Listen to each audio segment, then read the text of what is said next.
नमस्कार। भारत के राष्ट्रपति ने कल उत्तराखंड में एक रोड ओवर ब्रिज का जो एक पाथवे होता है, रोड के ऊपर बनाया जाता है जिससे कि लोग कन्वीनियंटली रोड को पार कर पाएँ, उसका उद्घाटन किया। अब जो ओवर ब्रिज होता है, इसकी जो कीमत है, इसकी जो लागत है, उसकी तुलना में जब राष्ट्रपति किसी चीज़ का उद्घाटन करने पहुंचते हैं या राष्ट्रपति का जब मोबिलाइजेशन होता है, जब वह मूव करता है, तो उसका अगर खर्चा देखें कि उसको सिक्योरिटी देनी है, उनका ट्रैवलिंग एक्सपेंस है, पुलिस वहाँ पर डिप्लॉय होती है, तो अगर ओवर ब्रिज की कॉस्ट देखें कि उसमें कितनी लागत आई और जो राष्ट्रपति को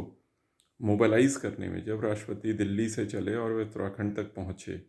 और उनका जो कार्यक्रम है उसमें जो लगे, तो आप ये पाएंगे कि जो ओवर ब्रिज की कीमत है उससे कई अधिक जो खर्चा हुआ है वह राष्ट्रपति के मूवमेंट से हो गए। तो अब ये सवाल ये आता है कि भाई भारत एक गरीब देश है, यहाँ लोगों को, भाई आपने अभी बिहार चुनाव में देखा कि एक आंकड़ा आ रहा है वहाँ पर कि अधिकांश वहाँ की जो 70% जो हैं वो जनसंख्या है, वह दिन का 70 रुपये भी नहीं कमा रहे, 70 रुपये भी नहीं कमा पा रहे। तो ऐसे देश में आप इस तरीके के खर्चे करें और राष्ट्रपति के लिए आप ऐसी चीज़ें छोड़ें कि एक ना ओवर ब्रिज का उद्घाटन करने राष्ट्रपति को आना पड़ रहा है, बल्कि राष्ट्रपति भारत के लोकतंत्र में जो राष्ट्रपति है वह पद सबसे बड़ा है। तो कायदे से जिस समय आपकी नई संसद बनी थी उसका उद्घाटन भारत के राष्ट्रपति ने करना चाहिए था, और ऐसे सारी इंस्टीट्यूशंस और ऐसे सारी चीज़ें जो कि संविधान से जुड़ी हुई हैं उनका उद्घाटन राष्ट्रपति ने करना चाहिए था।